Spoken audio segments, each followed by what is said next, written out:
Magandang gabi po, Luzon, Visayas at Mindanao.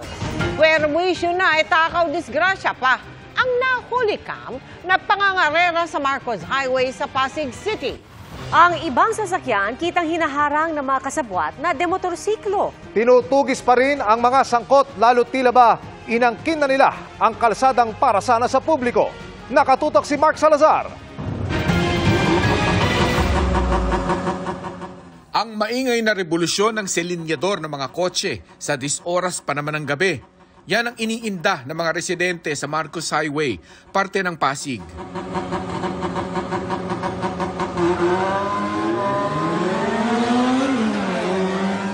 At ang paghataw ng mga nagda-drug racing, peligroso sa kalsada. Isang napuno ng residente ang kumuha ng video at nagsumbong sa pulisya kahapon.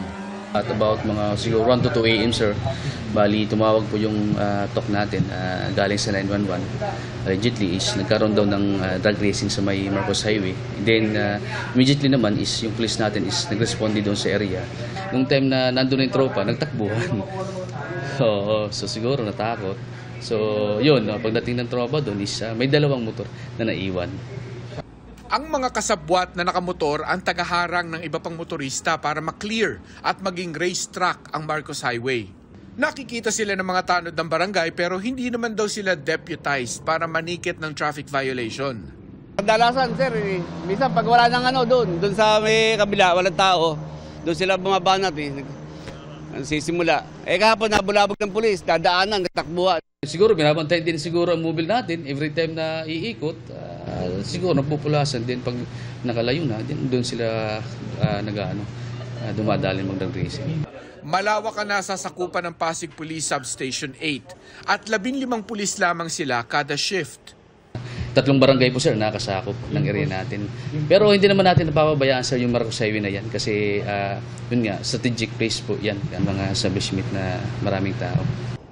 Sa impounding area na ito, dinala ang 2 inabandonang motorsiklo ng mga involved sa drug racing. Naridim na ng isa ang motor niya at pinagbayad siya ng 4,400 pesos na multa sa paglabag sa Anti-Drug Racing Ordinance ng Pasig. Wala pang lead sa 2 kotse na mismong nangarera dahil hindi nakunan sa viral video ang kanilang mga plaka. Maliban sa multang 4,400 para sa Anti-Drug Racing Ordinance violation, nahaharap din ang kanilang mga driver sa multang 2,000 pesos para sa reckless driving. Nag-backtracking kung makakaano tayo possible na mas malapit-lapit na CCTV doon sa pinangyarihan. Para sa GMA Integrated News, Mark Salazar, nakatutok 24 oras.